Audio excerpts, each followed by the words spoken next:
Біз өзімізді қалай ұғынамыз? Жан дүниеміздің түкпірінде қандай бейнені, өзіміздің қандай көрінісімізді сақтаймыз? Қазіргі заманға сай мәдениет сол бейнені жиі бұрмалайды. Сіздер вертиго терминін естідіңіздер ме? Бұл ұшқыштарда немесе сүңгуішілерде болатын бас айналуы.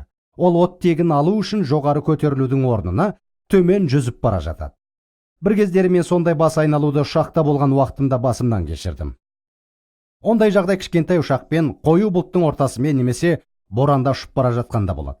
Көкжиек көрінбейді, кеңістікте бағытыңды жоғалтасың. Сіз төңкерілген күй ұшып бара жатып, сол жайында білмей қаласыз. Көкжиек көрінбегендіктен жоғарыда аяғыңыз емес, басыңыз орналасқанына сенімді боласыз. Осындай жағдайлар ұшқыш үшін үлкен сынақ.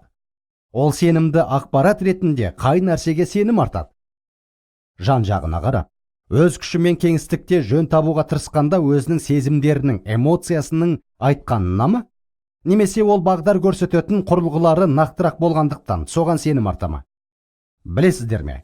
Ұшқыштарды арнайы боран уақытында немесе мүлдем көрінбейтін жағдайда тек қана құрылғылардың көрсеткішіне сенім артуға үйретеді. Өйткені олар ақпараттың ең сенімді көзі. Сіздің көретініңіз, сезетініңіз немесе еститініңіз емес.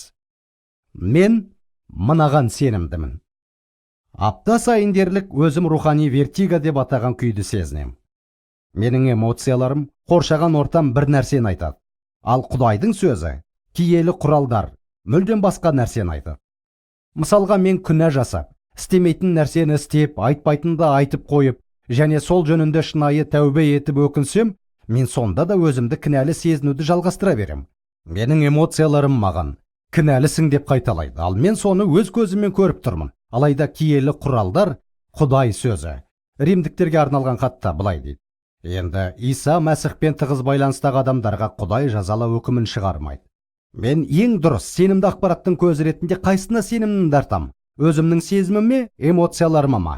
Әлде Құдай сөзінде айтылғанға ма? Өмір бойы мен ақпараттың ең сенімді көзіне, Құдай сөзі, мен жайында айтатынына сенім артуға үйренудемін.